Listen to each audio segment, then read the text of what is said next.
Many years ago now, I heard another pastor say something in a sermon that had such a profound effect on me. There was one line in particular that has stuck with me all of these years. Here's what he said. This was the line. He said, "The Church of Jesus Christ was founded on the giving of two gifts." And up until that point, I'd never quite heard anyone say it quite that way before.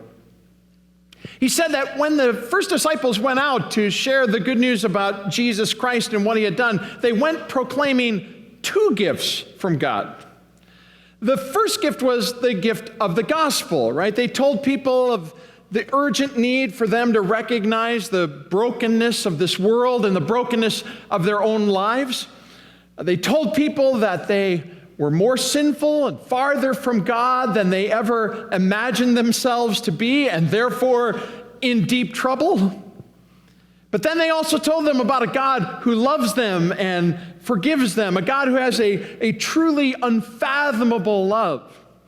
A God who says to us, no matter how bad you are, no matter how disobedient, no matter how filthy or dirty you've become, no matter how far you've strayed from me, I still love you, and I will forgive you, and I will give you a new start, new life that lasts forever. And that first gift, that precious gift of the gospel, literally brought thousands and thousands of people in the first century AD out of hopelessness and despair into a meaningful and joyful new life. But I knew all of that already. I knew that first gift very well. I had lived all of my life among Christians hearing about that first gift. But then the pastor said, but we have to remember that that's not all they had to offer. The Church of Jesus Christ was founded on the giving of a second gift as well. And that was the gift of their fellowship, their life together. The first disciples of Jesus went out and told people that they could not only know the forgiveness of sins through Jesus, they could join Jesus' community. And they invited outsiders into an existence that, while certainly far from perfect, was better than anything they had ever experienced before. Because they told people, you know what? In our community, we love each other deeply.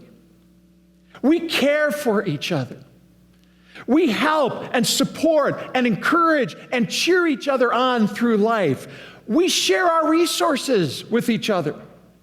We bear each other's burdens, and everyone is welcome in our community. Two gifts, not just one. And as I've pondered this since, I think he was absolutely right. And nowhere in the Bible do you see this more clearly than in our scripture reading for today from Acts 2. It says there of the first Christians, first this, they devoted themselves to the apostles' teaching. And that's the first gift, right? The gift of the gospel, that awesome message that we are loved and treasured by God, not because of what we've done, but even in spite of what we've done. That message that no sin and no failure, no mistake is so great that God cannot forgive you. That teaching that Jesus Christ lived the perfect life and died on the cross and rose from the dead to give us life that lasts forever. That's the apostles' teaching. That's the first gift. But then also the second gift. They devoted themselves to the apostles' teaching and to the fellowship. In other words, they were just as devoted to each other as they were to the gospel. And in fact, you see this as the passage goes on. You see it in this one little word that keeps getting repeated over and over. In fact, 3 times in just another verse or two. And that word is together. All the believers were together. They met together. They ate together. They did everything together. They weren't just following Jesus as individuals. They didn't think like that. They were in this thing together. There's a famous Lutheran pastor you've probably heard me talk about before named Dietrich Bonhoeffer, who wrote a book about this called Life Together. And in it, Bonhoeffer talks so eloquently about this second gift of God and why it's so important. Take a look at what he says here. I love this quote. He says, "The physical presence of other Christians is a source of incomparable joy and strength to the believer. Longingly, the imprisoned Apostle Paul calls his dearly beloved son in the faith, Timothy, to come to him in prison in the last days of his life so he would see him again and have him near. Remembering the congregation in Thessalonica, Paul prays night and day exceedingly that we might see your face. The aged John knows that his joy will not be full until he can come to his own people and speak face to face instead of writing with ink. He says, man was created a body. The Son of God appeared on earth in the body. He was raised in the body. In the sacrament, the believers received the Lord Christ in the body. The believer, therefore, praises God for the bodily presence of a brother. The prisoner, the sick person, the Christian in exile sees in the companionship of a fellow Christian a physical sign of the gracious presence of the triune God. What an awesome thought that is. Bonhoeffer is saying we have to understand that the reason these early Christians were filled with awe and had glad and sincere hearts, as Acts 2 says, wasn't just because of what they believed about Jesus. It was partially because of what they believed. But their joy and their comfort and their hope was equally derived from this second gift, the gift of their fellowship, their life together.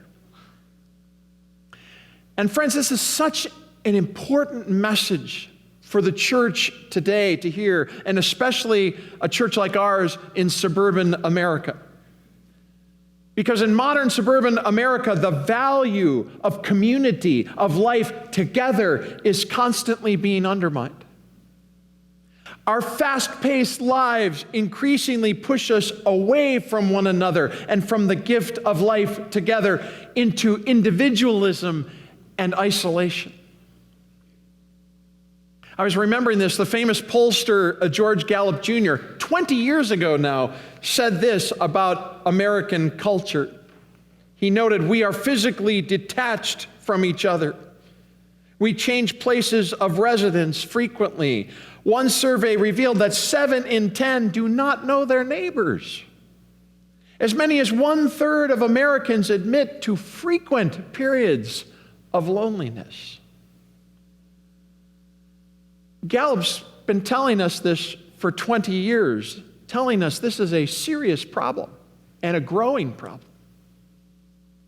But God's been telling us this for literally thousands of years. You heard it today in our first reading from Genesis, powerful words. It's not good for the man to be alone. And yet so many of us, even many of us in the church, are basically doing our life of faith alone. It makes you wonder, is it possible that the most prominent sin in your life or mine is not any of the obvious sins like lying or cheating or swearing or stealing? Could it be the sin of pride that says, I am completely independent. I don't need anyone else. I'm not going to rely on anyone else. I'm going to bear my burdens alone, and you can bear yours alone. God says to all of us today through these words of Scripture, that's not my plan for your life.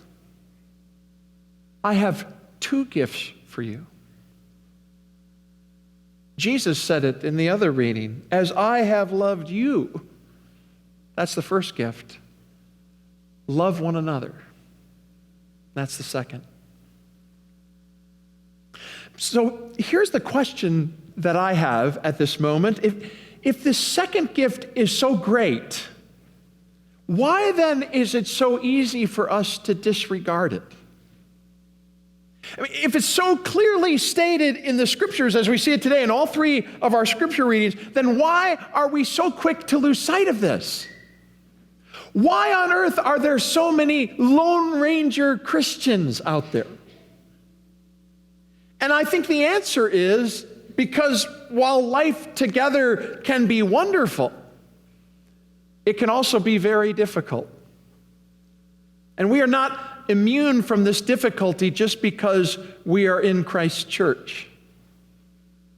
Right? We all know this. The relationships that you have with other people in the church can be a source of great joy and support and encouragement. But they can also be a pain in the butt. Right? Other people can love us and encourage us and help us and support us. But because we're all sinners, they can also hurt us and discourage us and dismiss us and neglect us and disappoint us. Life together is not easy. And, as we kick off this Connect campaign today and this week, we all need to remember this. Because like Pastor Robinson said earlier, I'm very excited about the number of small groups that we have that are forming for this week and will meet together over the next 6 weeks. I'm very much looking forward to starting our own group on Thursday night this week. But I was thinking about this, I've been a part of many, many church small groups of all different kinds for many years now. And I've observed that one of the most common experiences that people have in church small groups is some degree of disappointment. So often we enter into these experiences with idyllic views of the church. We think to ourselves, this is going to be great. I mean, we're going to form this little group, and we're all going to love and encourage and support each other, and we're going to be like best friends. And then you meet your real group. And in so many small group experiences that people have, there always seems to be at least one person there who is, petty or immature or annoying in some way, and they end up kind of ruining this otherwise great experience that you think you could have had if they just weren't there. I can think of so many groups I've been a part of where I've thought to myself, man, this group is just great, but could have been so much better if we just didn't have that person. The great author Henry Nouwen had a wonderful way of describing this reality. This is one of my favorite quotes of all time. Here's what he said. He said, "Christian community is the place where the person you'd never want to live with always lives."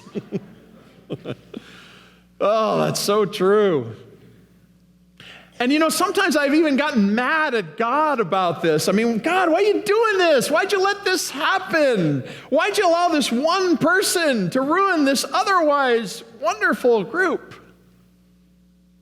And by the way, let me just say this. If you get into your Connect group later this week and you look around the group and you think to yourself, hey, Pastor C is wrong. There's no one like that in this group. Guess what? It might be you. But seriously, this used to bother me a lot. It just seemed like, God needs to get with the program here. He's messing up a lot of these great opportunities for me to grow and become like Jesus. And then it dawned on me one day, maybe God isn't messing up. Maybe, just maybe, He's doing this on purpose. Could it be that this is God's way of teaching us how to love like He loves? And then I remember that great line of Jesus from the Sermon on the Mount. Do you remember this line? If you love those who love you, what reward will you get? Are not even the tax collectors doing that? I mean, even people far from God do that. What's so special about that? See, it seems to us that loving others should be easy. But the truth is, it's not easy at all. loving others and being committed and devoted to each other through thick and thin is actually very difficult work. And that's exactly why so many people just give up on it. This is why the Lone Ranger Christian lifestyle is so tempting sometimes. But you see, when we learn to love even the people we don't naturally like or connect with, we are becoming, in those very moments, more and more like God. Martin Kopenhauer is a pastor I love who's written about this, and he has this wonderful quote in one of his books. Let's take a look at it. He says this: "My wife, an attorney, can fire a client who is too difficult to work with. A restaurant manager can refuse service to a troublesome customer. But we in the church are expected to care for those we did not choose and perhaps would never have chosen. The church, like the family, is a place where we learn to live with those we are stuck with. Of course, we are not always able to pull it off. But in those times when we are able to live with and perhaps even love those we are stuck with, the church gives us a glimmer of the love of the God who is stuck with us all." Let's bow our heads and pray.